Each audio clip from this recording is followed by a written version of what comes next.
أعوذ بالله من الشيطان الرجيم بسم الله الرحمن الرحيم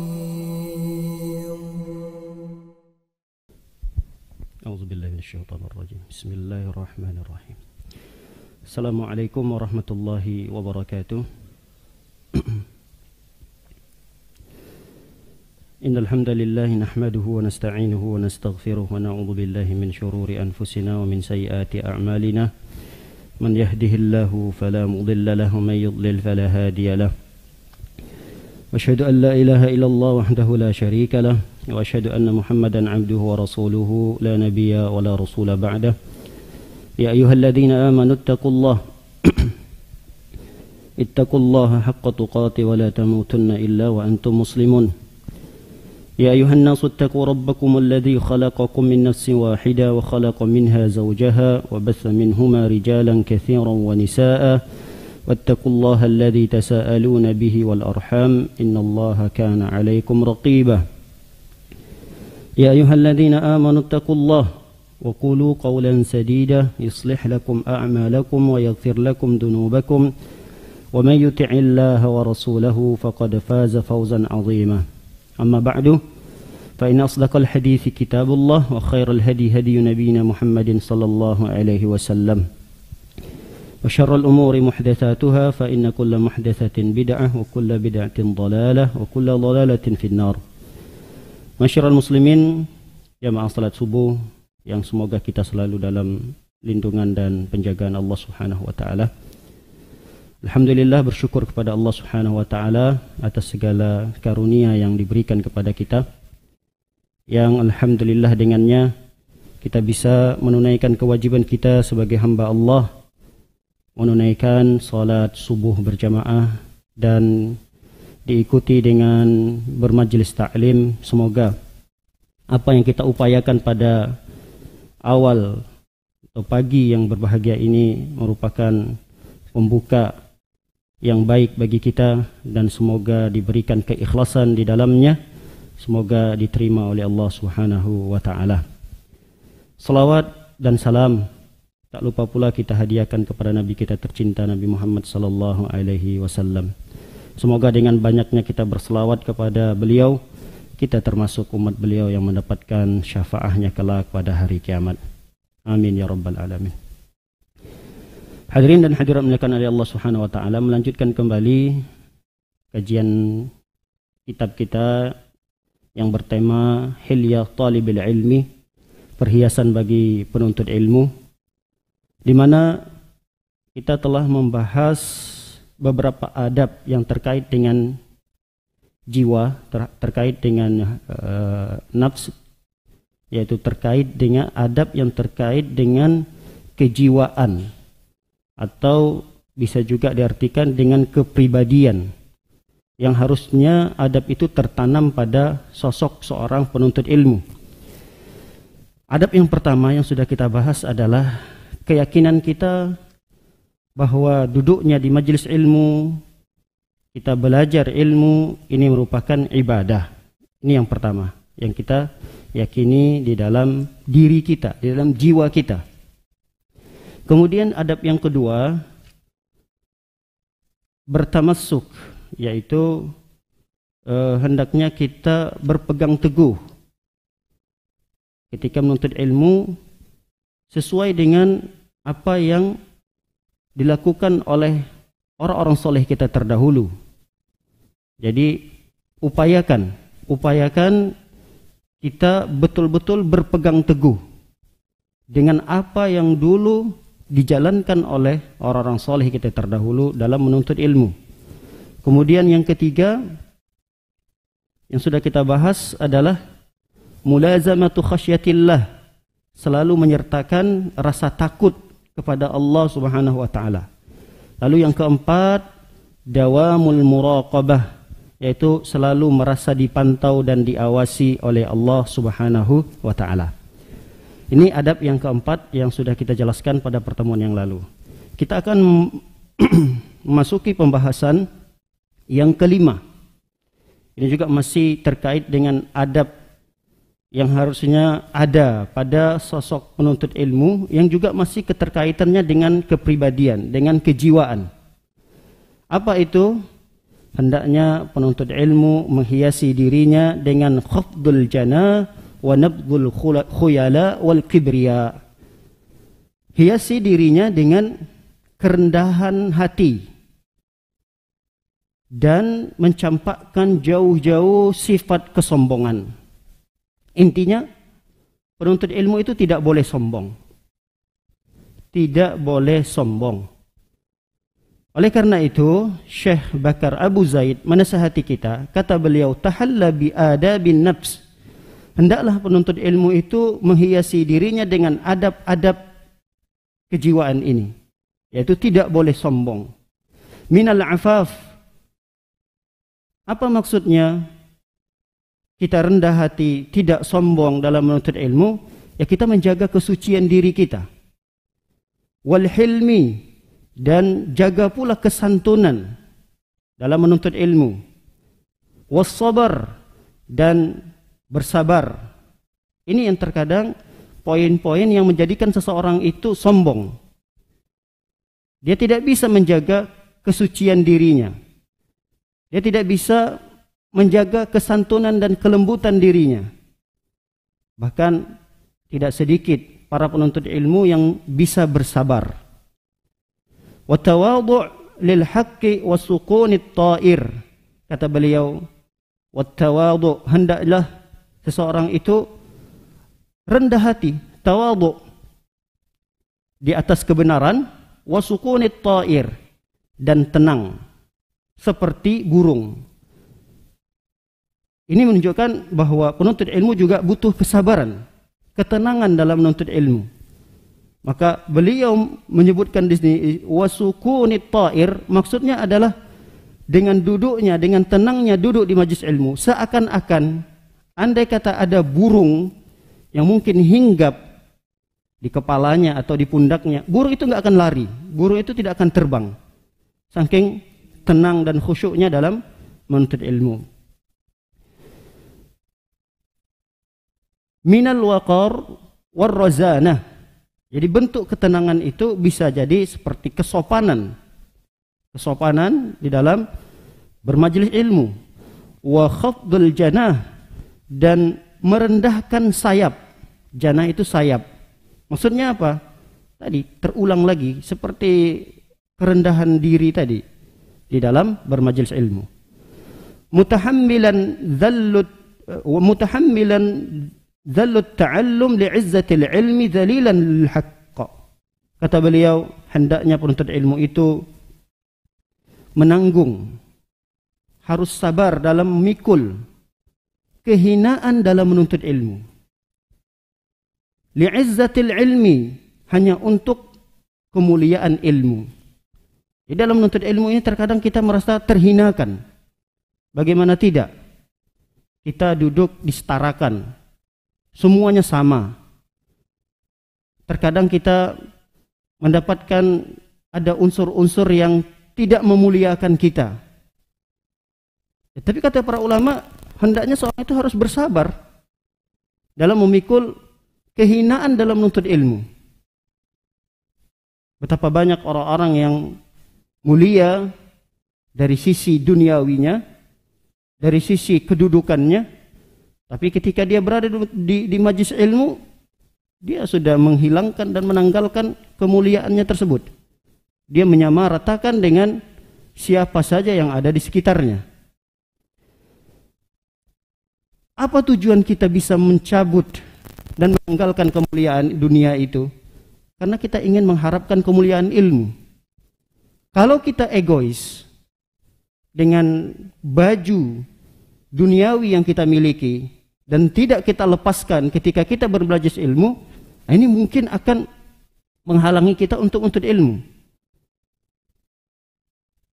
Betapa banyak orang-orang yang terhalangi dalam menuntut ilmu karena keegoisannya, karena kesombongan yang belum bisa dia tinggalkan.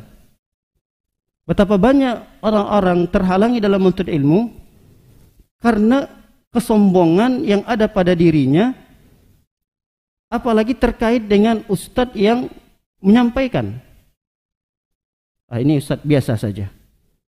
Kalau saya sudah biasa menuntut ilmu dengan ustadz selevel nasional. Kalau ini masih lokal, ya kayaknya saya enggak dulu deh, terhalangi dalam menuntut ilmu. Karena apa? Karena kesombongan. Ini kajian sudah dulu pernah saya tamatkan dengan ustadz fulan. Paling pembahasannya juga tidak jauh beda dengan pembahasan ustadz-ustadz yang lalu. Akhirnya dia tidak duduk di majelis ilmu itu, meninggalkan majelis tersebut. Terhalangi dirinya dalam menuntut ilmu karena kesombongan. Jadi kesombongan ini harus dilepaskan oleh para penuntut ilmu. Walaupun yang menjelaskan, yang berbicara adalah orang yang mungkin tidak selevel ustadz nasional atau mungkin internasional. Walaupun yang bicara itu adalah orang yang jauh di bawah dari segi umurnya. Namun dalam menuntut ilmu, para penuntut ilmu hendaknya dia selalu melepaskan sifat kesombongan ini dan hiasi dirinya dengan kerendahan hati. Inilah modal yang harusnya dimiliki oleh para penuntut ilmu ketika dia ingin meraih kemuliaan ilmu tersebut. Para hadirin dan hadirat dimuliakan oleh Allah Subhanahu wa taala. Di sini dijelaskan oleh Syekh Utsaimin rahimahullahu taala bahwa kata beliau, seorang penuntut ilmu hendaknya menjaga kemuliaan, kesucian dirinya, menjaga kesantunan, kelembutan, dan harus bersabar terhadap sesuatu yang mengganggu kita. Tatkala kita mendengarkan orang awam dari kaum muslimin merendahkan kedudukan orang-orang menuntut ilmu, ya kita bersabar. Tatkala kita mendengarkan atau mendapati sesuatu yang mengganggu kita dari teman-teman sekitar, tatkala dalam menuntut ilmu, kita tetap harus bersabar. Karena ini modal awal bagi seseorang dalam menuntut ilmu. Kalau dia sudah tidak sabar, muncullah kesombongan pada dirinya, ini bisa dipastikan orang tersebut akan terhalangi untuk mendapatkan kemuliaan ilmu itu. Lalu beliau menasihati lagi, Syekh Bakar Abu Zaid rahimahullahu taala mengatakan, fahdhar nawaqid hadhihi al-adab fa innaha ma'al ithmi tuqimu ala nafsika syahidan ala anna fil aqli illah. Kata beliau, hati-hatilah dengan hal-hal yang membatalkan adab ini. Apa yang membatalkan adab ini? Sombong tadi. Kita diminta untuk tidak sombong, kita diminta untuk rendah hati. Nah, hati-hati kata beliau dengan pembatal adab ini. Karena pembatal adab ini akan mendatangkan dosa. Selain dia tidak mendapatkan ilmu, pembatal adab ini, apa pembatal adab ini? Sombong. Ini akan mendatangkan dosa. Selain dosa, kata beliau, orang tersebut juga terbukti bahwa pada akalnya terdapat kecacatan. Subhanallah. Ini bisa kita lihat bahwa orang yang sombong selain terhalangi dia dalam mendapatkan ilmu, kemudian yang kedua, orang tersebut juga mendapatkan dosa kesombongan, dosa ketika dia dipikulkan, diwajibkan untuk menuntut ilmu, kemudian dia tidak menuntut ilmu, dosa yang kedua yang dia dapatkan. Kemudian yang ketiga, kata beliau mengatakan ini bukti bahwa orang tersebut terdapat pada akalnya illah itu penyakit. Nah, ketika seseorang berpenyakit akalnya, pikirannya, itu akan menghalangi orang tersebut dalam mendapatkan ilmu. Tidak hanya ilmu, dalam pengamalan juga seperti itu. Ilmunya sudah ada, tapi karena sombongnya, ilmu itu tidak berbuah amal. Lalu kata beliau, fa iyyaka wal khuyala fa innahu nifaqun wa kibriya. Jauhilah oleh kalian sifat sombong, fa innahu nifaq, karena sesungguhnya kesombongan itu adalah kemunafikan. Lihat, dari sisi mana bahwa sombong ini juga memiliki sifat kemunafikan?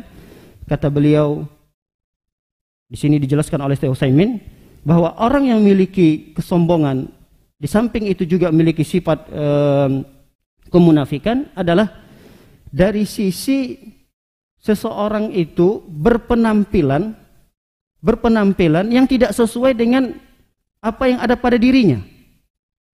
Dia bersikap seakan-akan orang yang lebih berilmu, seakan-akan orang yang lebih mulia, tapi itu tidak sesuai yang ada pada dirinya. Seakan-akan dia mengetahui A, B, C, seakan-akan dia sudah bermajelis ilmu yang luar biasa, menyelesaikan 1 kitab, 2 kitab, 3 kitab. Tapi sikapnya itu tidak sesuai apa yang dia dapatkan. Tidak ada ilmunya. Tapi seakan-akan dia berilmu. Tidak ada kedudukannya. Tapi seakan-akan dia merasa dirinya memiliki kedudukan yang tinggi. Nah, inilah kemunafikan bagi orang-orang yang sombong. Wa qad balagha ma min shiddati at-tawaqi minhu 'inda as-salaf mablaghan. Beliau mengatakan bahwa dulu orang-orang salaf kita, orang-orang salaf yang soleh terdahulu sangat berhati-hati dalam sifat sombong ini. Pernah satu kisah dijelaskan oleh ulama tentang seorang Imam Az-Zuhri. Imam Az-Zuhri di awal-awal dalam menuntut ilmu.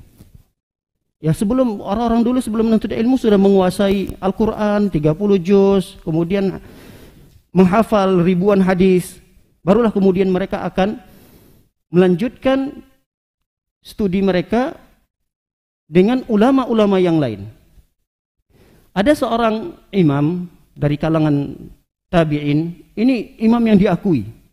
Jadi di Madinah itu ada 6 imam yang sangat diakui di seluruh dunia. Salah satu dari 6 imam itu bernama Ubaidillah bin Utbah bin Mas'ud.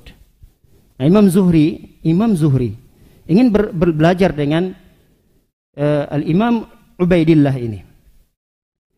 Tapi sikap Az-Zuhri ini ketika melihat Imam Ubaidillah, dia melihat, ini biasa aja imam ini. Kelihatan dari perawakan jalannya, berpakaiannya.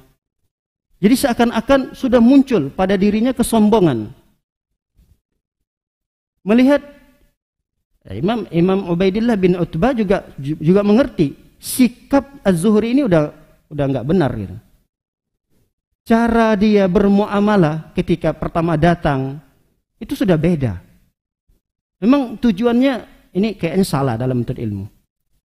Kita pun mungkin bisa mengetahui tatkala kita sudah sering berada di dunia pendidikan, melihat 10-20 murid-murid kita dalam satu kelas, kita sudah bisa melihat. Ini anak melihat ini ada bibit-bibit kesombongan. Dalam bertanya, dalam berbicara, ini anak sombong. Nah, Al-Imam Ubaidillah bin Utbah juga sudah berpengalaman. Melihat Az-Zuhri sikapnya dalam bermajelis ilmu, cara bicaranya, dilihat oleh Ubaidillah, ini Az-Zuhri kelihatannya sombong. Dites oleh Ubaidillah, diminta Al-Imam Az-Zuhri berdiri. Silahkan nak berdiri. Berdiri Az-Zuhri. Ditanya oleh Ubaidillah ini beberapa pertanyaan terkait dengan ilmu keislaman. Tanya hal-hal yang mudah. Tapi tidak ada satupun yang bisa dijawab oleh Al-Imam Az-Zuhri. Apa yang dilakukan oleh Ubaidillah ini untuk menyadarkan Al-Imam Az-Zuhri tersebut, agar tatkala dia masuk dan duduk di dalam bermajelis ilmu, yang pertama sekali dia tanggalkan adalah sifat kesombongannya itu. Tatkala dia tetap memakai baju kesombongan itu di majelisnya seorang ulama besar, dipastikan Imam Az-Zuhri tidak mendapatkan faedah ilmu yang disampaikan oleh Al-Imam Ubaidillah ini. Ini perhiasan yang harusnya kita selalu hiasi diri kita, yaitu rendah hati dan buang jauh-jauh sifat kesombongan tatkala kita menuntut ilmu. Baik, kita lanjutkan lagi matannya dari Syekh Bakar Abu Zaid. Wa min daqiqihi, beliau sebutkan lagi contoh di sini. Contohnya, Ma asnadahu Az-Zahabi. Al-Imam Az-Zahabi menyebutkan dalam biografi Amr bin Al-Aswad Al-Ansi yang wafat pada kekhilafaan Abdul Malik bin Marwan. Annahu kana idza kharaja minal masjid. Jadi Al-Ansi ini ketika keluar ke masjid, keluar dari masjid, qabada bi yaminihi ala shimalihi. Dia menempelkan tangan kanannya di atas tangan kirinya. Setiap keluar dari masjid, keluar dari majelis ilmu, dia pegang tangan kirinya menggunakan tangan kanannya di atas tangan kirinya. Fasu'ila an dzalik. Lalu beliau ditanya, kenapa setiap keluar dari majelis ilmu, keluar dari masjid? Kalau dulu memang nuntut ilmunya di masjid, belum ada sekolahan-sekolahan, pesantren-pesantren formal, apalagi sekolah-sekolahan formal belum ada. Orang-orang dahulu menuntut ilmunya di masjid. Nah, setiap kali beliau keluar dari masjid, beliau melakukan itu, meletakkan tangan kanannya di atas tangan kirinya. Lalu ditanya, kenapa itu dilakukan, wahai Al-Ansi? Kata beliau, makhafata an tunafiq yadi. Saya khawatir tangan saya ini melakukan kemunafikan. Kita katakan tadi bahwa kesombongan itu bagian daripada sifat kemunafikan. Nah, kata beliau, khawatir tanganku ini melakukan kemunafikan itu. Qultu, jadi Syekh Abu Bakar bin Zaid mengatakan, yumsikuha khaufan min an yakhtur biyadihi min mishyatihi. Jadi kata beliau berkomentar, kenapa Al-Ansi khawatir dengan kemunafikan yang terjadi pada tangannya? Dan komentar Syekh Bakar Abu Zaid mengatakan, kemungkinan dia ingin memegang tangannya karena takut ada gerakan-gerakan tangan yang menggambarkan kesombongan di saat berjalan. Di dalam gerakan jalannya itu kita sudah paham, ini orang gayanya udah sombong gitu. Nah, apa yang dilakukan oleh beliau sehingga memegang tangannya untuk tidak melakukan gerakan-gerakan tangan, mungkin ayunan-ayunan tangan yang dengan ayunan itu akan menjadikan dirinya sombong. Sehingga beliau memegang tangan tersebut untuk tidak terlihat ada ayunan atau gerakan tangan yang menjadikan beliau sombong tatkala keluar dari majelis ilmu. Walaupun ini memang bukan keharusan bagi kita untuk mencontohkan.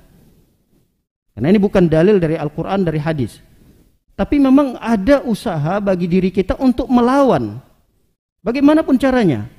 Mungkin dengan cara berbicara tatkala kita keluar dari majelis ilmu. Kan ada orang terkadang terlalu semangat, muncul kesombongan pada dirinya, dia bertanya pada temannya, tadi apa yang kamu dapatkan dari majelis ilmu? Kamu tidur tadi ya? Seakan-akan dia di majelis ilmu ini orang yang menyerap ilmu dari ustadz itu 100%. Nah, hati-hati, yang dengan seperti ini pun kita mungkin harus jaga diri kita. Ya, diskusi untuk saling murojaah, untuk mengingatkan kembali pelajaran, ingin menyegarkan kembali ingatan kita. Diskusi dengan teman tidak masalah. Tapi ini tidak bisa dibedakan, mana diskusi, mana merendahkan. Sama seperti gerakan-gerakan yang mungkin agak, ini biasanya awamnya, umumnya di Indonesia misalnya, gaya jalan seperti ini tidak benar gitu. Dia bisa harusnya merubah gaya jalannya yang lebih sopan lagi. Ini harus dilakukan oleh penuntut ilmu. Baik. Wa hadzal 'arid 'arada lil Ansi. Apa yang terjadi pada diri seorang ulama ini bernama Al-Ansi ini rahimahullah, ini menunjukkan bahwa kehati-hatian beliau agar jangan sampai sifat kerendahan hati ini terkalahkan oleh sombong.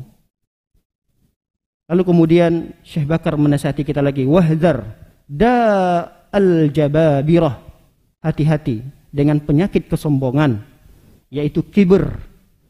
Fa innal kibr wal hirs wal hasad awwalu dzambin usiyallah bihi. Kata beliau mengatakan, sesungguhnya kibr, kesombongan, hasad adalah dosa yang pertama, memaksiati Allah Subhanahu wa taala. Kita tahu bahwa di antara dosa yang pertama sekali dalam memaksiati Allah adalah hasad. Selain hasad adalah sombong. Ketika iblis diperintahkan untuk sujud kepada Adam, apa yang dilakukan oleh iblis tatkala diperintahkan untuk sujud kepada Adam? Dia enggan. Dia menolak. Apa yang menyebabkan iblis enggan mengindahkan perintah dari Allah Subhanahu wa taala? Karena sombong. Akhirnya apa? Kesombongan iblis ini terhalangi dirinya dalam mendapatkan ilmu yang banyak. Makanya dalam Al-Quran surah Al-Baqarah bisa kita lihat di dalam ayat yang 30 sampai 31, Allah Subhanahu wa taala mengatakan, inni ja'ilun fil ardi khalifah qalu ataj'alu fiha man yufsidu fiha wa yasfiku ad-dima wa nahnu nusabbihu bihamdika wa nuqaddisu lak. Ya Allah, Engkau ingin menjadikan Adam ini sebagai khalifah yang menguasai bumi ini, sedangkan mereka akan melakukan kerusakan yang besar di muka bumi. Mereka akan menumpahkan darah di muka bumi ini. Sedangkan kami, kata iblis, sedangkan kami adalah orang yang selalu bertasbih, memujimu dan mensucikanmu ya Allah. Lalu dilanjutkan oleh Allah, wa 'allama Adamal asma'a kullaha. Allah ajarkan ilmu tentang nama benda-benda seluruhnya. Dengan begitu terangkat derajat Adam sebagai manusia. Karena apa? Karena ilmu. Adam memiliki sifat rendah hati. Dengan kerendahan hati tersebut, Allah memberikan ilmu kepada Adam. Diajarkan nama-nama benda yang ada di surga. Ini namanya ini. Hafal. Malaikat aja belum hafal ketika itu. Sampai malaikat pun minta diajarkan kepada Adam. Adam yang menyebutkan satu-satu. Ini ditunjukkan kepada malaikat. Ini namanya. Iblis kenapa terhalangi untuk mendapatkan ilmu itu? Karena kesombongannya. Inilah dosa yang pertama yang terjadi pada makhluk Allah Subhanahu wa taala, dan dosa itu merupakan maksiat kepada Allah Subhanahu wa taala, yaitu adalah sombong. Lalu kata Syekh Bakar Abu Zaid mengatakan, fatutawiluka ala muallimika kibriya. Jadi sifat penyepelehan terhadap muallim kita. Muallim itu ya ustadz, pengajar atau pembicara. Sikap penyepelehan kita terhadap guru kita itu adalah bagian daripada sombong. Wastinkafuka amman yufiduka mimman huwa dunaka kibriya. Kata beliau, meremehkan orang yang di bawah kita tatkala memberikan faidah, ini pun bagian daripada kesombongan. Jadi ini orang derajatnya di bawah kita. Dari segi usia pun dia di bawah kita. Dari segi keilmuan juga di bawah kita. Dari segi senioritas, ini orang baru belajar. Kita udah puluhan tahun yang lalu, dia baru belajar 2 tahunan yang lalu. Sudah memberikan faidah. Sudah memberikan ilmu-ilmu kepada kita. Nah, ini kan nggak cocok gitu.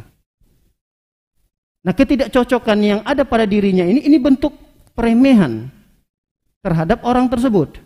Dan ini kata beliau bagian daripada kesombongan. Terkadang kita dapati dalam majelis kita, ada orang yang berbicara di depan kita. Ternyata kita kenal betul orang ini dulu di masa kecilnya. Kita ketika itu udah usia yang matang, dia masih kecil. Lalu berselang 5 tahun, 10 tahun, mungkin si anak kecil ini sudah melalang buana menuntut ilmu, kemudian pulang, tiba-tiba bicara di depan dia. Bisa dibayangkan bagaimana sikap seorang yang sudah dewasa dalam menuntut ilmu, dan ditambah 10 tahun ke depan, dia menuntut ilmu, lalu kemudian di masa kecil anak itu dia kenal sekali, sama-sama menuntut ilmu, dan masih ingusan, tiba-tiba pulang 10 tahun kemudian dia berbicara di depan. Muncul sikap meremehkan terhadap orang yang berbicara itu karena dulu masa kecilnya. anak ini biasa-biasa saja, ini bagian daripada kesombongan terhadap orang yang berbicara tersebut, yang memberikan faedah ilmu kepadanya. Wa taksiruka 'anil 'amali bil ilmi hama'atu kibrin wa 'unwanu hirman. Kata beliau, ketika kita meninggalkan beramal, kita tinggalkan beramal karena ilmu dan genggaman kesombongan tersebut, ini juga bagian daripada kesombongan. Betapa banyak orang-orang terhalangi dalam beramal, terhalangi dalam bermajlis ilmu karena kesombongan ini. Maka bisa dipastikan ini adalah tanda bahwa dia diharamkan dari ilmu itu. Lalu ada sebuah pepatah Arab yang sangat bagus sekali, disebutkan oleh Syekh Bakar Abu Zaid di sini. Kata beliau, al-ilmu harbun lil fata, al-muta'ali kas-saili harbun lil makanil 'ali. Dia mengatakan bahwa ilmu itu adalah musuh bagi seorang yang sombong. Kita tahu kalau musuh itu apa sih? Musuh itu tidak akan mungkin menyatu. Nah, kata pepatah Arab mengatakan ilmu itu musuhnya orang yang sombong. Nggak mungkin bersatu. Ilmu itu nggak mungkin bersatu kepada orang yang sombong. Karena mereka bermusuhan. Pasti akan selalu berbenturan dan akan selalu menjauh. Itulah sifat ilmu kepada orang yang sombong. Sebagaimana kata beliau, kasaili harbun lil makanil ali. Sebagaimana air tidak akan mungkin mengalir pada tempat yang tinggi. Gak mungkin air itu mengalir ke tempat yang tinggi, itu suatu kemustahilan. Sebagaimana ilmu itu juga tidak akan mungkin ada pada seorang yang sombong. Para hadirin dan hadirat dimuliakan oleh Allah Subhanahu wa taala. Syekh Abu Bakar melanjutkan kembali matan dalam kitab Hilyah Talibul Ilminya. Falzam rahimakallah, kata beliau, maka hendaklah wahai para penuntut ilmu, al-lusuqu ilal ard. Kita harus selalu menginjak, selalu berpijak di atas bumi. Artinya jangan merasa kita ini berada terbang dan tidak menyentuh bumi lagi. Maksudnya apa? Selalu rendah hati. Jangan sombong. Wal izra'u ala nafsik. Wal izra' ala nafsik. Selalulah bersikap kita ini menuduh diri kita. Jadi jangan menuduh orang lain. Ya, penuntut ilmu itu dia harus selalu menuduh dirinya, memfitnah dirinya. Jangan orang yang dia hukumi, orang yang dia nilai. Penuntut ilmu itu yang dia nilai dirinya sendiri. Inilah yang terjadi pada ayah daripada Syekh Bakar bin Abdullah Al-Muzani. Ini ulama besar. Pernah beliau menceritakan tentang ayahnya ini ketika berada di Arafah, sedang wukuf. Wukuf di Arafah. Wukuf di Arafah ini kan di mana kita dianjurkan untuk berdoa, tempat dikabulkan doa. Nah, tatkala ayahnya ini ingin berdoa kepada Allah Subhanahu wa taala, dengan khusyuknya dia berdoa, menangis ketika berdoa. Lalu dia mengatakan, "Laula anni fihim lakultu qad ghufira lahum." Kalaulah aku tidak ada di tengah-tengah mereka yang sedang wukuf di Arafah itu, tentu aku akan katakan mereka ini diampuni oleh Allah. Maksudnya apa? Keberadaan beliau di tengah-tengah padang Arafah itu menyebabkan beliau tidak berani mengatakan semua orang yang di Arafah ini diampuni oleh Allah. Kenapa? Karena keberadaan dia. Lihat bagaimana sikap beliau menuduh dirinya sendiri. Jadi tidak melihat dan memvonis, menilai orang lain.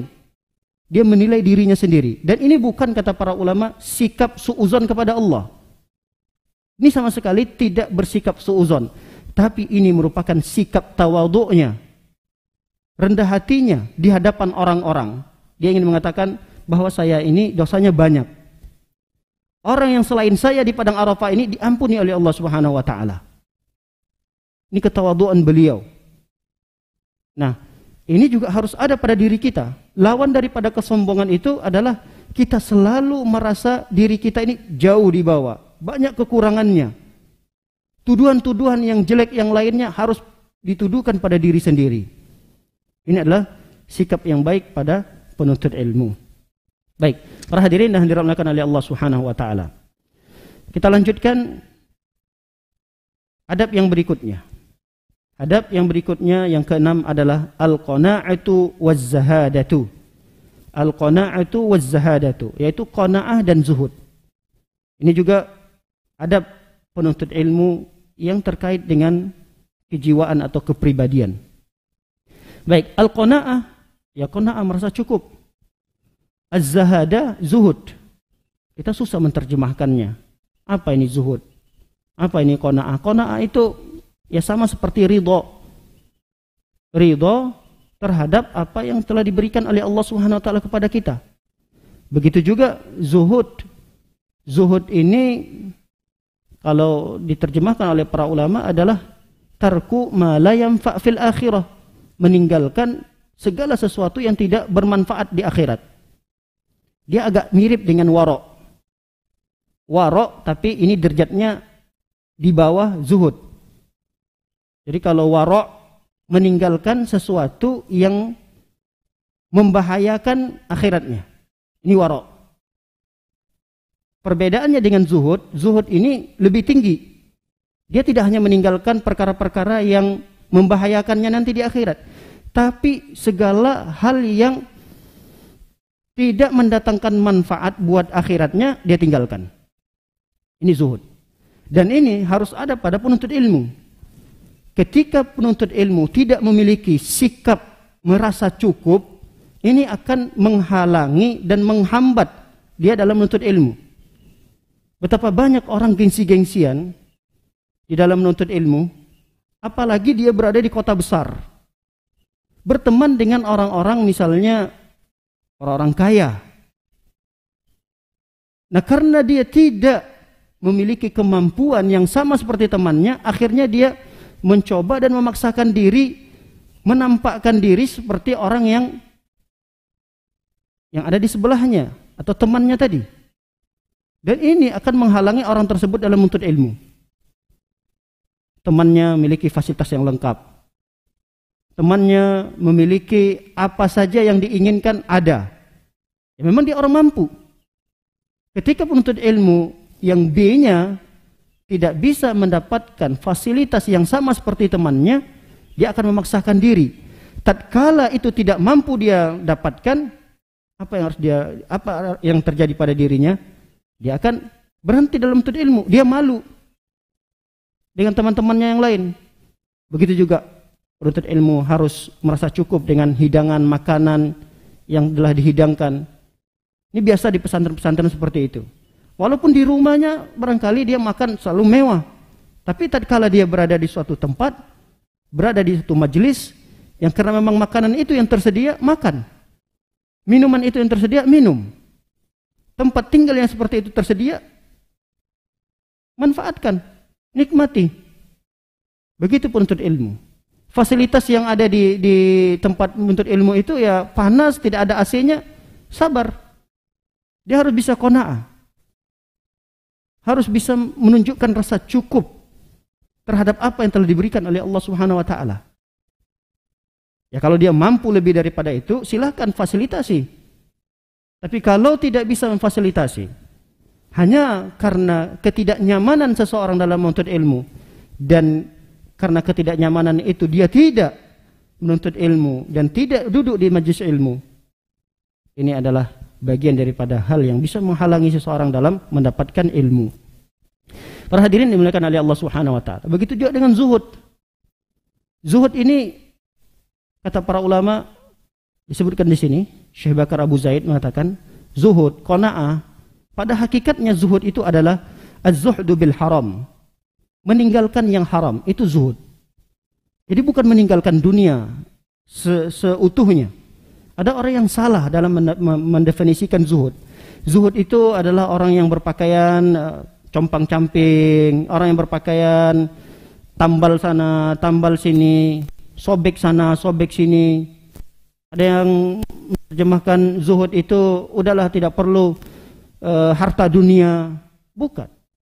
Zuhud itu, kata beliau, Syekh Bakar Abu Zaid di sini mengatakan, az-zuhdu bil haram wal ibti'ad an hamaihi bil kuffi minal syubhat minal mutasyabihat wa anit tatallu ila ma fi aidin nas. Kata beliau, zuhud adalah meninggalkan yang haram dan menjauhkan segala sesuatu yang dapat menggenggamkan keharaman itu. Lepaskan.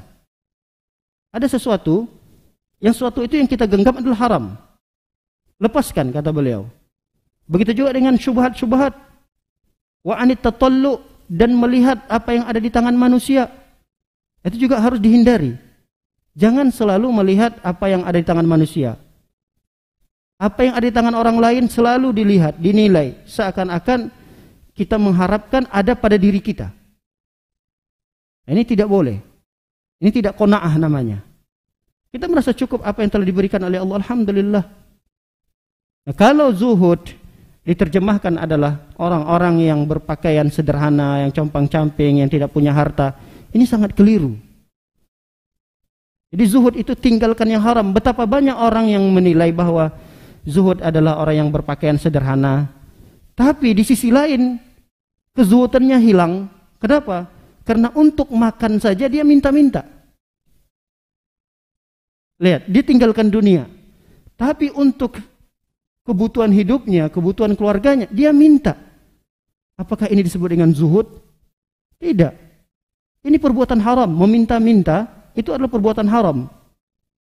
Berarti satu sisi dia menganggap dirinya zuhud, tapi satu sisi dia melanggar kezuhudan itu. Dia melanggar perbuatan haram itu. Meminta-minta haram. Di satu sisi dia mengklaim dirinya zuhud. Padahal apa yang dilakukannya itu sama sekali tidak ada kaitannya dengan kezuhudan yang diajarkan oleh syariat kita. Para hadirin dimuliakan oleh Allah Subhanahu wa taala. Zuhud ini, kata para ulama, juga bisa dilihat dari sikap seseorang. Ketika dia bersikap biasa saja dengan nikmat Allah yang datang, tidak ada kegembiraan, tidak ada spesial yang ada pada dirinya, nikmat Allah yang dia dapatkan. Misal apa sih harta dunia yang dia dapatkan? Sama sekali tidak ada kegembiraan, biasa-biasa saja. Dan ketika kenikmatan Allah itu Allah ambil, dia tidak pernah sedih. Ini orang yang zuhud. Dia dapatkan, alhamdulillah, bagian dunia yang luar biasa. Ada rumah 1, 2, 3, ada mobil 1, 2, 3. Apakah orang tersebut tidak zuhud? Tidak boleh kita menilai seperti itu. Selama itu tidak dia dapatkan dari hal yang haram. Karena zuhud itu pada hakikatnya meninggalkan yang haram, meninggalkan yang syubhat, meninggalkan yang makruh. Ini bisa dikatakan orang tersebut zuhud. Nah, hal-hal dunia yang dia dapatkan itu, dia tidak bergembira sama sekali. Tidak ada terlihat pada dirinya kegembiraan yang spesial dari dunia yang dia dapatkan. Biasa saja. Dan ketika Allah ambil sekalipun, rumahnya tadi 3 diambil 2 oleh Allah. Mobilnya tadi 4 diambil 2 oleh Allah. Enggak sedih. Biasa saja. Ini orang yang zuhud. Makanya dalam Al-Quran Allah Subhanahu wa taala berfirman, "Likai la ta'sau 'ala ma fatakum wa la tafrahu bima atakum." Orang yang zuhud itu adalah orang yang kalau diambil nikmat oleh Allah dia tidak sedih, dan kalau datang nikmat itu lagi dia tidak bergembira. Ini adalah orang yang zuhud terlihat pada sikap orang tersebut. Para hadirin dan hadirat oleh Allah Subhanahu wa taala. Orang-orang yang zuhud dari kalangan salaf kita soleh dulu, orang-orang soleh kita terdahulu, sangat banyak sekali. Dan tidak menafikan bahwa mereka memiliki harta. Seperti Abdullah bin Mubarak. Seperti salah satu dari imam yang 4, yaitu Abu Hanifah. Abu Hanifah orang yang luar biasa, kaya raya. Bahkan dengan kekayaannya itu beliau membuat suatu pesantren, suatu pondok khusus. Dan orang-orang yang belajar langsung kepada beliau gratiskan. Semua fasilitas beliau yang mengadakannya. Jadi dari makannya, dari tempat tinggalnya. Ini kezuhudan yang luar biasa. Yang dicontohkan oleh imam-imam kita terdahulu.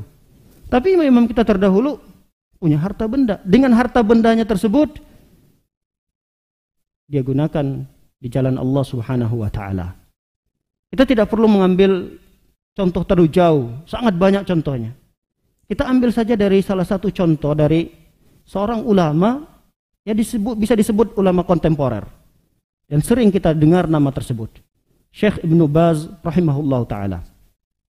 Bagaimana kezuhudan beliau? Beliau ini seorang imam besar. Seorang tokoh di salah satu negara yang kita kenal, Saudi Arabia. Rajanya di saat itu sangat dekat dengan beliau. Tapi beliau tidak pernah dekat dengan raja. Tapi raja itu yang selalu dekat dengan beliau. Beliau ini sudah seringkali ditawarkan oleh pihak kerajaan istana. Bukan rumah, istana. Andai kata beliau menandatangani saja berkas-berkas yang diberikan oleh pihak kerajaan itu, beliau akan bisa memilih di mana beliau mau. Di Riyadh, di ibu kotanya, di Madinah, di Mekah, tanda tangan saja. Ketika sudah tanda tangan, sudah berhak bagi dia untuk menikmati istana tersebut. Tapi kata beliau, saya tidak butuh itu. Saat ini saya tidak butuh itu. Lihat, ini kezuhudan yang tinggi. Kalau tadi kita sebutkan ada orang yang zuhud dalam perkara yang haram, ini hukumnya wajib. Tapi Syekh bin Baz lebih tinggi daripada itu. Beliau zuhud dalam masalah yang mubah. Mubah itu apa? Halal. Hal-hal yang boleh saja. Kalau diterima oleh Syekh bin Baz, berdosakah dia? Tidak. Karena itu perkara yang boleh. Tapi beliau zuhud dalam perkara yang boleh, yang mubah. Beliau tidak terima itu tawaran dan hadiah dari kerajaan. Dan ini menunjukkan kezuhudan yang lebih tinggi lagi. Karena beliau meninggalkan perkara yang mubah. Nah, suatu ketika beliau ditawarkan itu, beliau tidak tolak. Bahkan saking sederhananya kehidupan beliau ini, beliau untuk biaya hidup keluarganya harus kasbon terus. Jadi gaji pada bulan ini itu sudah habis. Nanti untuk menghidupi bulan ini beliau harus kasbon untuk mengambil gaji bulan yang depannya lagi. Bahkan sebagian murid-muridnya menceritakan bahwa beliau 3 bulan ke depan itu gajinya sudah diambil dulu. Yang luar biasanya kondisi beliau yang sederhana seperti itu, murid-murid beliau yang beliau ajar di Jamiah Islam Madinah, murid-muridnya yang kembali ke negara masing-masing, beliau sanggup untuk memberikan gaji beliau untuk berikan kepada murid-murid yang tersebut, agar mereka ketika pulang ke negeri mereka masing-masing, mereka bisa fokus berdakwah, tidak mengharapkan bagian dunia, tidak usah lagi direpotkan dengan permasalahan bagaimana menafkahi anak istri, supaya para dai itu fokus. Dan itu dikeluarkan dari kantongnya beliau sendiri. Saking luar biasanya apa yang beliau lakukan ini, diceritakan oleh murid-muridnya, beliau meninggal dunia dalam kondisi meninggalkan hutang. Syekh bin Baz meninggal dunia dalam kondisi meninggalkan hutang. Tapi walillahilham, Allah Subhanahu wa taala memberikan kemudahan kepada beliau, begitu banyaknya hutang-hutang beliau. Tapi ketika mendengar beliau meninggal dunia, orang yang memberikan pinjaman ini menghalalkannya. Udah, saya lepaskan. Hutang saya yang sudah saya berikan kepada Syekh bin Baz, saya sudah halalkan. Saya tidak akan menuntut kepada ahli warisnya.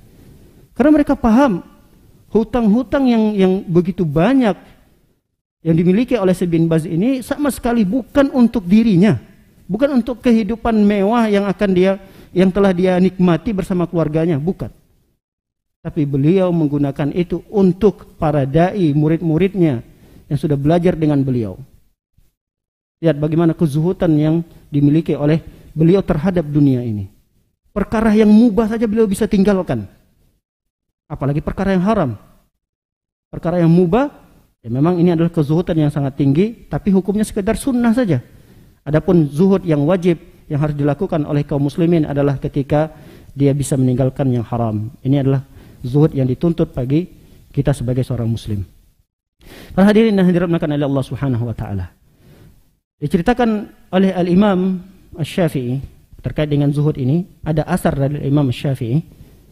Kata beliau, "Lau awsa insanun li'aqlin nas surifa ila zuhad." Andai kata ada manusia yang ingin memberikan wasiat sebelum dia meninggal, misalnya 1/3 dari hartanya ingin saya wasiatkan.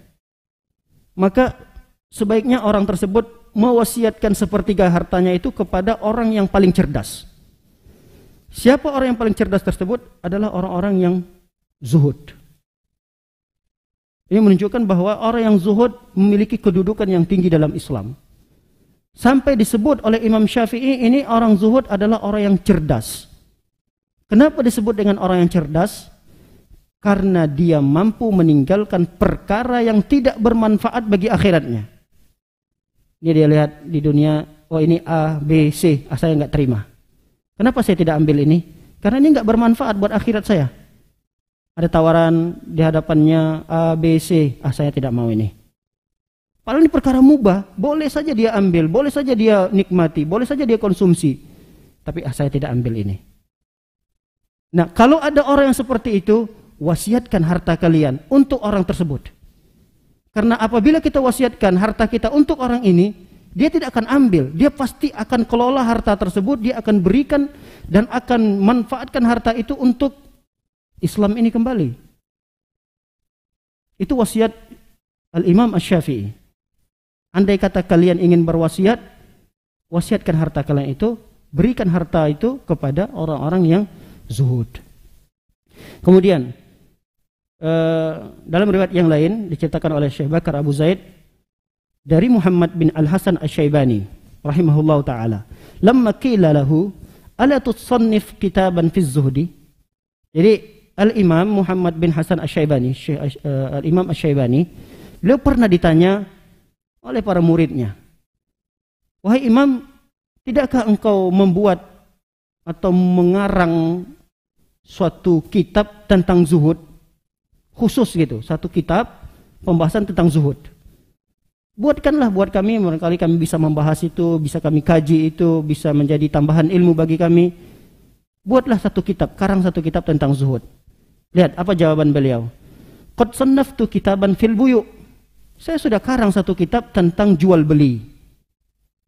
Saya sudah karang satu kitab tentang jual beli. Lihat bagaimana cerdasnya Syekh Asy-Syaibani. Beliau minta agar dikarang satu kitab tentang zuhud. Kata beliau, saya sudah karang. Nama kitabnya sudah saya jelaskan di sana tentang jual beli. Lalu dijelaskan, az-zahid man yataharraz anis syubhat wal makruhat fit tijarat wa kadzalika fi sairil muamalat wal hiraf. Kata beliau, zuhud itu tidak mesti harus pembahasannya dari A sampai Z tentang zuhud semua. Tapi ketika saya menulis suatu kitab tentang jual beli, itu artinya saya menjelaskan kepada manusia bagaimana mereka bisa terhindar dari syubhat, dari perkara yang makruh, dari perkara yang haram dalam bermuamalah atau dalam profesi. Ada profesi-profesi yang mungkin orang tidak paham, saya jelaskan. Dan orang-orang akan mendapatkan ilmu pengetahuan tentang perkara tersebut dan meninggalkan perkara yang haram itu dalam bermuamalah, dalam bertransaksi. Ini juga zuhud, kata beliau.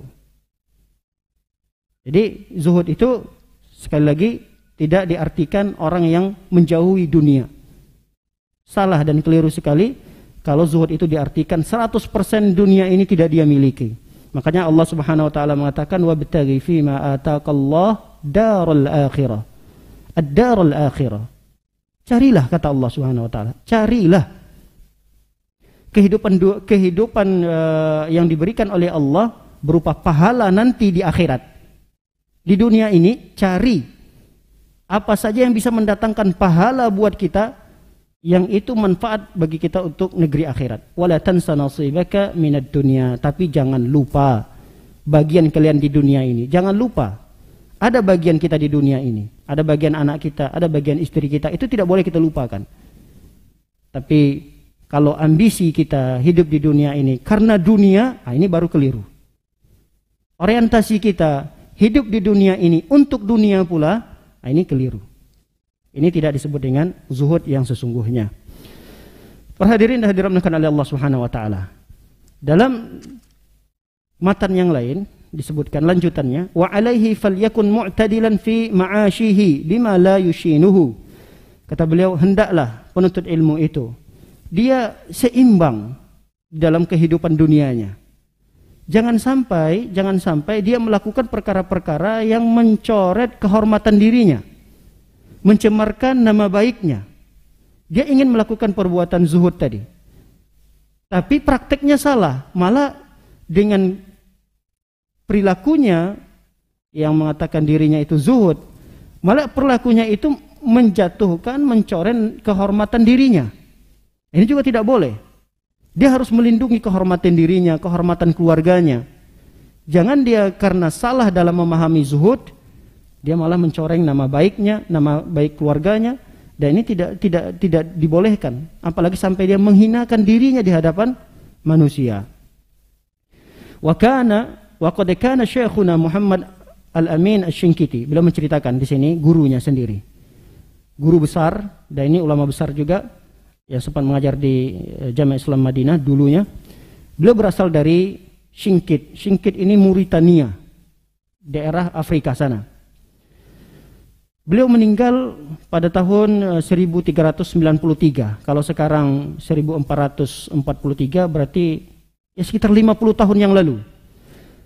Termasuk ulama kontemporer juga. 50 tahun yang lalu beliau meninggal. Baru setengah abad. Jadi beliau ini rahimahullah taala mutaqallilan fid dunya. Dunianya sedikit. Padahal kalau beliau memang mau untuk mendapatkan dunia itu sangat mudah bagi beliau. Nanti beliau ceritakan di sini. Muridnya menceritakan Syekh Muhammad Asy-Syinkiti ini, Asy-Syinkiti dikenal dengan Muhammad Al-Amin Asy-Syinkiti. Beliau punya banyak karangan, termasuk ada karangan tafsir Quran bil Quran, Audhul Bayan. Ini tafsir yang sangat bagus sekali. Beliau menafsirkan Al-Quran dengan ayat Al-Quran yang lain. Nah, para hadirin yang dirahmati oleh Allah Subhanahu wa taala, kata muridnya, dari segi dunia beliau ini pas-pasan sekali, sedikit sekali. Wa qad syahadtuhu, bahkan Syekh Bakar Abu Zaid menceritakan, aku melihat langsung, kata beliau. Bahkan beliau itu tidak kenal dengan mata uang. Ini uang apa? Nilainya berapa? Gak kenal sama sekali. Saking tidak perhatiannya dengan dunia. Kalau kita bukan mata uangnya saja yang kita kenal, nilai uangnya itu pun kita kenal gitu. Wah, ini uangnya dolar ini. Oh, $1 ini sekian. Kalau beliau gak kenal sama sekali. Ini uang apa, nilainya berapa, gak menjadi perhatian besar bagi beliau. Waqad syafahani, dan yang mengagumkan lagi adalah ketika beliau berbicara kepadaku, bercerita kepadaku, laqad ji'tu minal bilad Syinkit. Saya ini datang dari negara Syinkit, Mauritania. Terkenal negara ini negara miskin. Beliau ini dari negara miskin, pergi belajar di Madinah. Ketika itu Madinah sudah kaya raya. Arab Saudi sudah kaya raya luar biasa. Fasilitas yang harusnya beliau dapatkan dari kerajaan itu udah lebih dari cukup gitu. Bukan cukup lagi, lebih dari cukup. Wa ma'i kanzun qalla an yujad 'inda ahadun. Beliau mengatakan bahwa saya memiliki perbendaharaan yang banyak yang itu tidak dimiliki oleh banyak orang.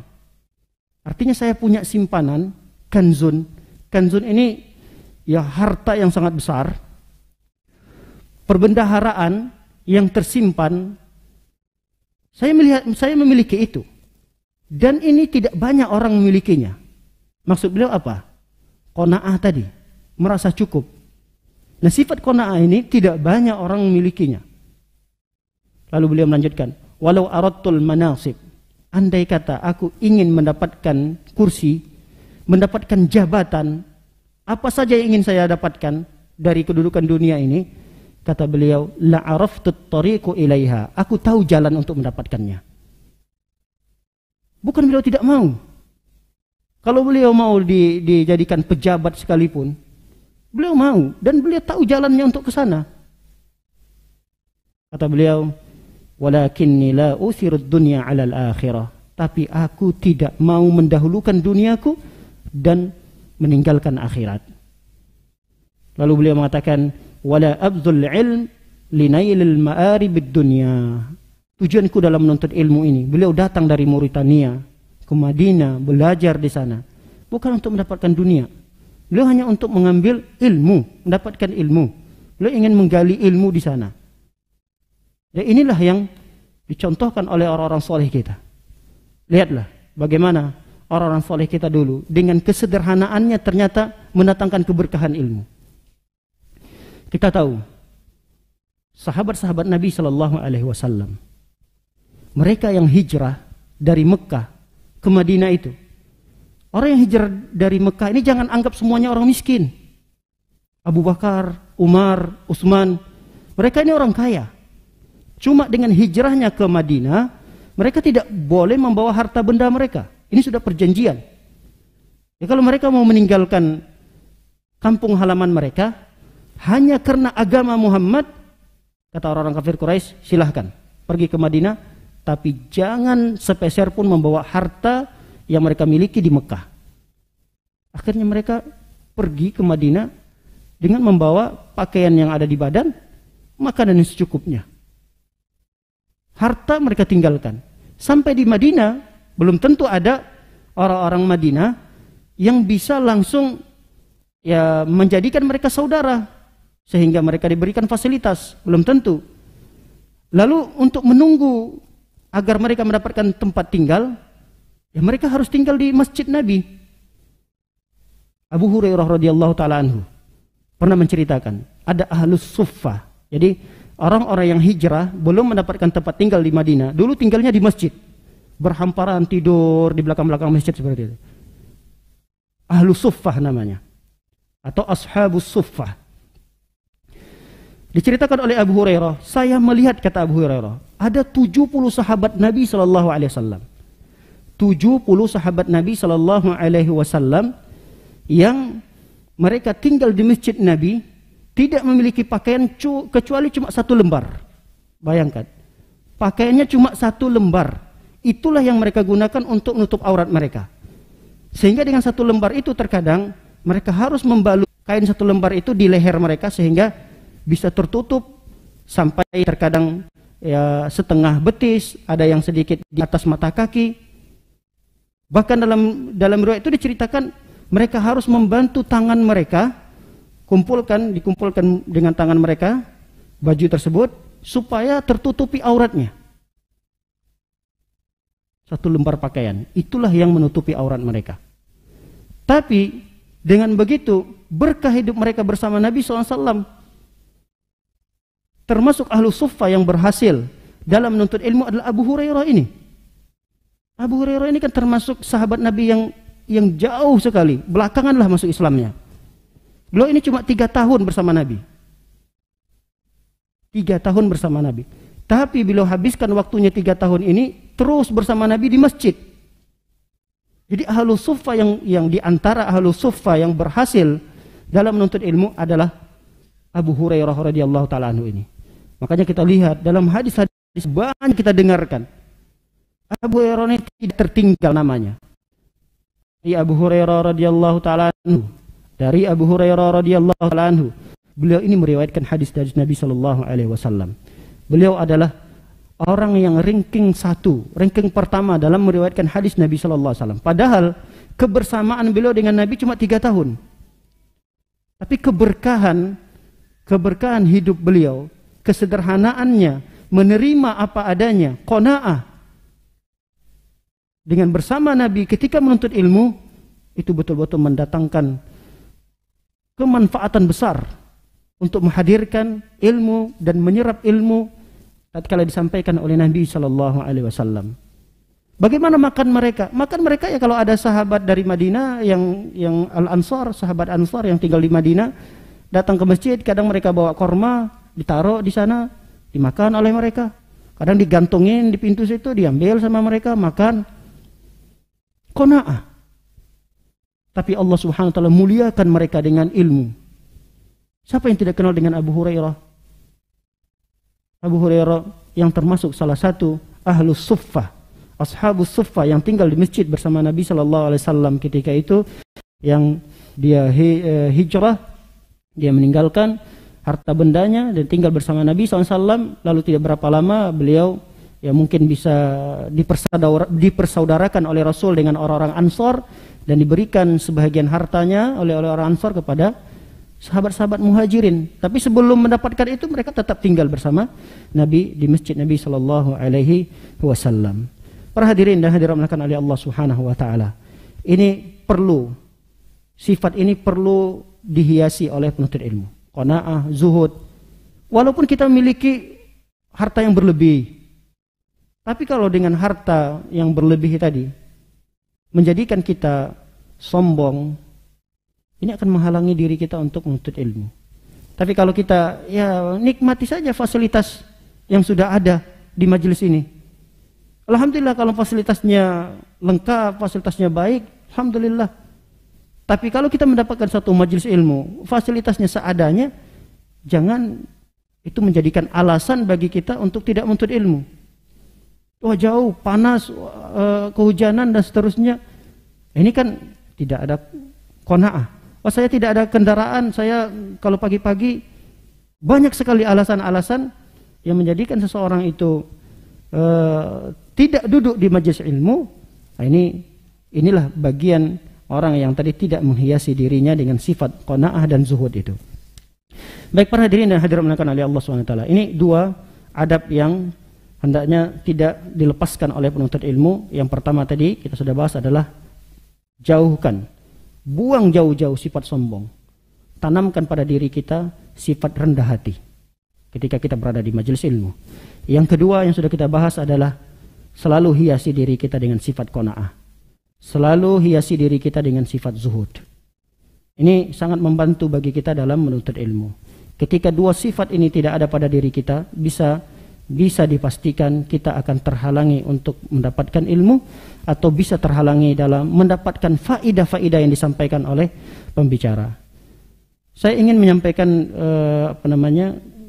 adab yang berikutnya, tapi dilihat barangkali waktu tidak akan memungkinkan untuk melanjutkan ini.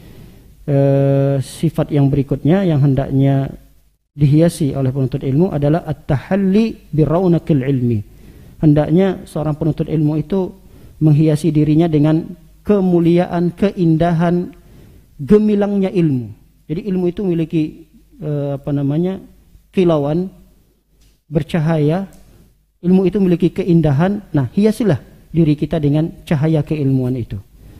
Maksudnya kata para ulama adalah hendaknya penuntut ilmu itu menghiasi dirinya dengan akhlak-akhlak yang baik. Uswatun hasanah. Jadilah dia sebagai panutan, uswah, suri tauladan. Tapi suri tauladan hasanah, yang baik, solehah. Jadi suri tauladan yang solehah, suri tauladan yang hasanah, bukan suri tauladan yang tidak baik. Nah, penuntut ilmu dia harus menghiasi dirinya dengan sifat-sifat tersebut. Banyak hal-hal yang perlu kita sampaikan pada poin-poin ini, namun dengan keterbatasan waktu tidak mungkin kita akan lanjutkan poin ini. Insyaallah mudah-mudahan kita mendapatkan di waktu yang lain, mudah-mudahan kita diberikan kesehatan, panjang umur, sehingga kita bisa melanjutkan poin yang berikutnya yang juga penting kiranya untuk kita ketahui tatkala kita menuntut ilmu. Barakallahu fikum, demikian yang dapat kami sampaikan. Semoga apa yang didengar kita bisa pahami dan bisa diamalkan dalam kehidupan kita sehari-hari. Semoga ini menjadi keberkahan bagi kita dalam menuntut ilmu dan kemudahan bagi kita dalam memahami dan menyerap ilmu-ilmu yang kita dapatkan dari ustadz-ustadz kita. Wassallallahu ala nabiyina Muhammadin wa ala alihi wa sahbihi wasallam ajma'in. Akhir da'wana subhanakallahumma bihamdika asyhadu an la ilaha illa anta astaghfiruka wa atubu